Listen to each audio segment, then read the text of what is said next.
What is good, YouTube? Welcome back. It's been a long time. I'm not gonna lie.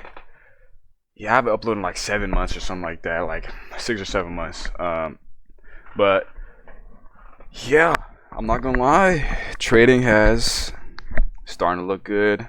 Um, just wanted to come on and give y'all a little trading update, just document like where I'm at currently. I have my Trade Zella journal up right now. As you can see, we have the stats for my funded accounts. So this is cumulative from June, which honestly doesn't look like about 13,000 since June. Doesn't look like that much, but y'all don't understand. Like, I could change this number 10 times if I just up my contract size, literally. And a lot of 2025 for me was just growing confidence in my trading strategy, because throughout 2025 I had a clear cut trading strategy, but I would literally just not stick to it sometimes, and I would just trade discretionally without journaling very often, and it kind of just led me to having an edge that would come and go as the market was shifting, because 2025 was honestly a very peculiar weird for the market, with obviously the China tariffs, with the Trump news, all that weird stuff going on, and the global tensions.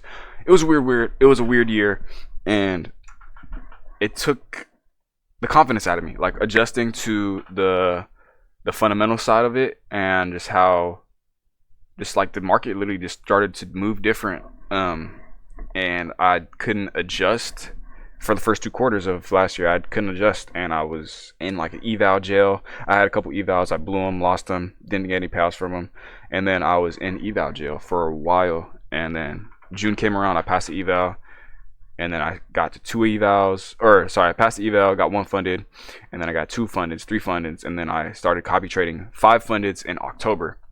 And that's when I started to see my best months. So as you can see, October was my best month. I accumulated around 7.4k across all the accounts here. And then yeah, so half of this is from 1 month. So if I literally just keep trading like I did in October, literally I will be making 6 figures roughly. And on top of that, I also am fully allocated on 2 prop firms. I have 5 tops of accounts, 5 tops at 50k accounts, and I have 3 50k alpha zero accounts. So that's 8 accounts total, and I literally haven't traded that much since November, to be honest. Like, I didn't trade at all December, and then I've taken 3 trades in January, because I was in Florida for the first week of January, so I didn't want to trade my fundeds. Obviously I was trading evals, but I just didn't want to trade that much, because obviously I'm in a different environment that's going to obviously throw off where like your normal routine, plus the 3-hour time difference from California to Florida. I'm not trading my funds, bro. Like, does that sound smart? Like, if I were to give one tip to unprofitable traders, I'm like, if you don't feel comfortable in your trading space, if you don't feel comfortable in the area you're trading on, like if you trade normally on your laptop and you're away from your laptop and you're on your phone, don't trade on your phone with live capital or funded capital. It's just not smart. It's not a good idea at all. Like, stick to what you know, stick to what what you're used to, and yeah, everything will just come simply. Like, don't force yourself to be uncomfortable in a trade. Like, this is a career where you need to be very clear-headed all the time. You need to be comfortable. You need to be enter large positions. You need to feel fine. You need to feel normal. You need to feel like mellow, and you have to feel like, what's the word I'm looking for? Like at equilibrium. You have to be at mental equilibrium literally all the time. So if you're forcing yourself in an environment that doesn't work, then don't trade, bro. You don't need to trade. All right. So yeah, this is the most exciting year. Everything else is kind of mid. Like this 1.7k, $300, $400, $500. Like, it was like, it's not that impressive. It's not that impressive until obviously you start copy trading 5 accounts, and boom, now you're pulling out, going from $184 week to 1.4k week, literally in a couple days span. Like, literally, look at that. And then 3k week, 2.7k week. And then I had a couple losing trades, as you can see here. So we started off strong here, boom, boom, boom. We took a loss, took a break even, took a loss, I overtraded on this Tuesday, but that's whatever. I took 2 trades here. Most of these are like one trade. Obviously, if it's copy trade, it costs 5 accounts. So if I take a partial or I take a if I add to an entry, it's gonna count to a separate trade. So I just overtraded here. I took 2 trades instead of 1. I had a break even, and then I took a small win, and I took a loss that kind of break even for me for the day, something like that, if I remember correctly. And then obviously 1.2k loss, and then come back 2.6k W to even that out, and obviously end the week off strong.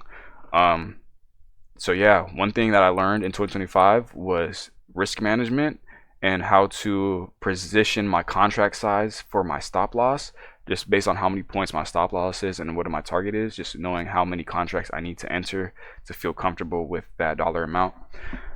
That was one big thing that I was planning out. Okay, if I'm entering a trade, I need to know how much I'm risking every single time. And if I don't know how much I'm risking, that's gambling. And I'm not gambling. This is trading. Trading is not gambling. Anybody that tells you that trading is gambling has never traded ever in their life profitably. And I'll tell you right now, it's not gambling. You gotta be in a different type of headspace for you to make this successful. Like, the average person versus the average trader will have 2 differently complete, like, emotional, like, intelligence levels. Like, I promise you, like, it's night and day ball game. Like come on, yo.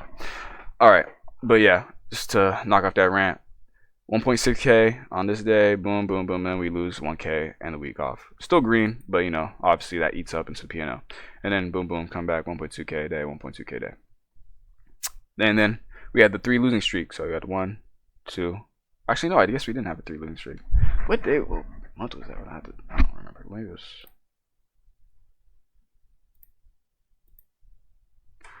I had a 3-day losing streak. Yep, it was August. I had a 3-day losing streak here. That's probably my worst losing streak so far, I want to say. So yeah, keeping it consistent, you know. Obviously January isn't starting off very strong at all. I'm down on the month, but that's really, what's $200, bro? Like, I'm really not tripping at all. Like, I'll come in. We have an extra bank holiday for Martin Luther King Day on Monday, so I won't trade Monday. Come back Tuesday. I want to get these accounts above where I normally want them to be before I start trading the alpha accounts again. I just want to build that buffer up so I'm more comfortable trading, because I did take a payout on these. So like the buffer is a little bit smaller than I want it to be, but it's fine. I'll just size down, size lighter, just because I don't have much balance in these accounts to work with. But if I just leverage myself correctly, I will be perfectly fine. And as long as I don't go on tilt, which I haven't gone on tilt in a very long time, and I know how to lock myself out of my accounts, so that's not really a problem. But the problem is just obviously going on a losing streak, just based on statistics and probabilities. Yeah, if I just lose 4 trades in a row, 4 trades in a row, I'll blow the accounts. That's just the math of trading, right? What do you do when that happens? You buy some more evals, you pass more accounts, and you do it again. It's not that hard. But that's where a lot of people would second guess themselves. All right, they get into their this series of profitability, right? You're going on this streak. Okay, I'm making some money, up 7k, up 2k, up 1k, and then you blow the accounts 1 month, and then you have to do the evals again, and then you can't pass the evals. You're eval jail. That's literally what happened to me last year. You start to second guess if that run that you went on was actually was it luck, or was it actually me and my training skill, or was it the market, or was it? You have to find out what it was, and you have to adjust to it, and you have to do the same things you were doing when you were trading successfully, even when you're not getting successful results. You have to do the exact same things. You can't change your whole strategy.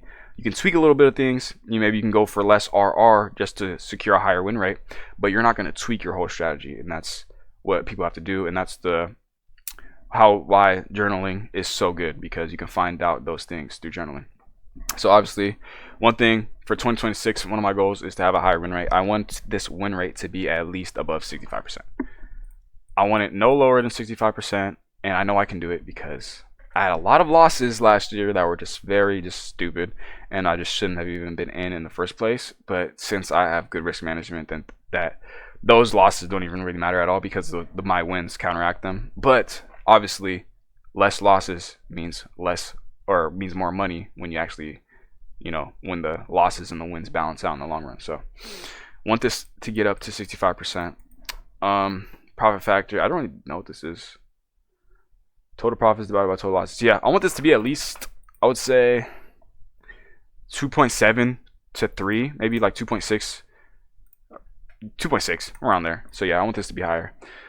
And yeah, man, I'm not gonna lie, 2026, I said this last year, but 2026 is gonna be a good year. I'm actually gonna be documenting my journey a lot more consistently. I'm holding myself to at least 3 videos a week.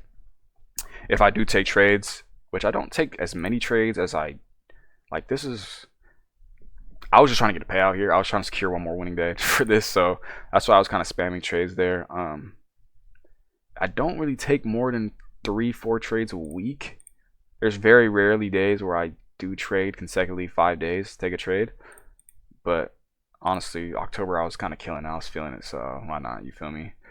And that's also a big thing too, is riding your momentum. Either way, if you're having winning momentum or losing momentum, you have to ride that momentum. All right.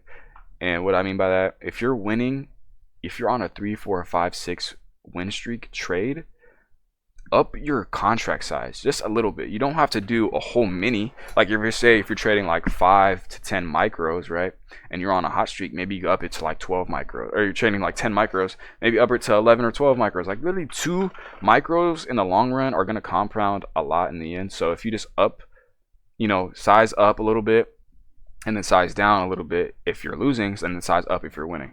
Like it's really just knowing where you're at. Like if you're okay, all right, obviously I'm not trading very well, I'm gonna take one contract off just so I can, be a little bit more comfortable. If this does lose again, it's not gonna hit me as hard.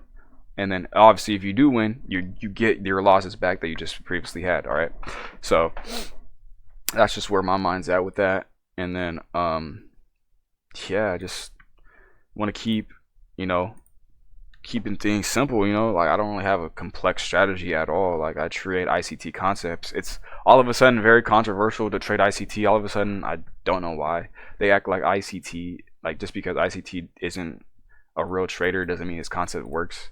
You think ICT created his own concepts? No, bro, we got him from somebody else. You got him from a real trader. Come on, dog, let's be real, bro. But yeah, that's just my little rant. 2026, I'm gonna be a lot more consistent.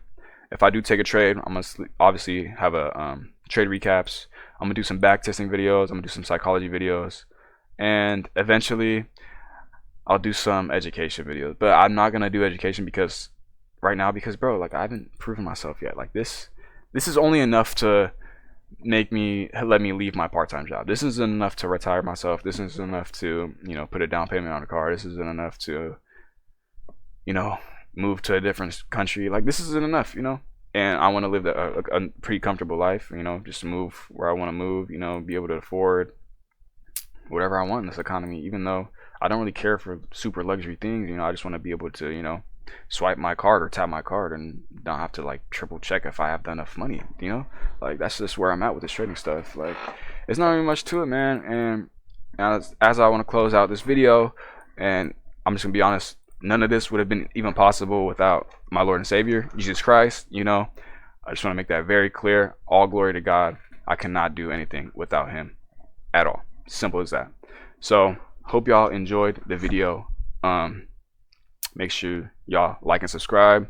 And if you enjoyed the video, drop a comment. If you're excited for my journey, to keep being up. I don't know where I was at when I made that last video, but yeah, I mean, I'm definitely progressing. So hopefully this is in 3-4 years we can look at these YouTube videos and be like, wow, like you really came a long way. So that's where I want to be with this YouTube stuff, and obviously grow my channel, and obviously maybe even have a little check coming every month from YouTube. I don't know, man, I wouldn't complain, but it is what it is. I'll make another video tomorrow. I'll do a back testing session. I will be back testing January 2025. January 2025. I'll be back testing the whole month on YouTube tomorrow. So make sure y'all there. Like the video. Subscribe. Peace.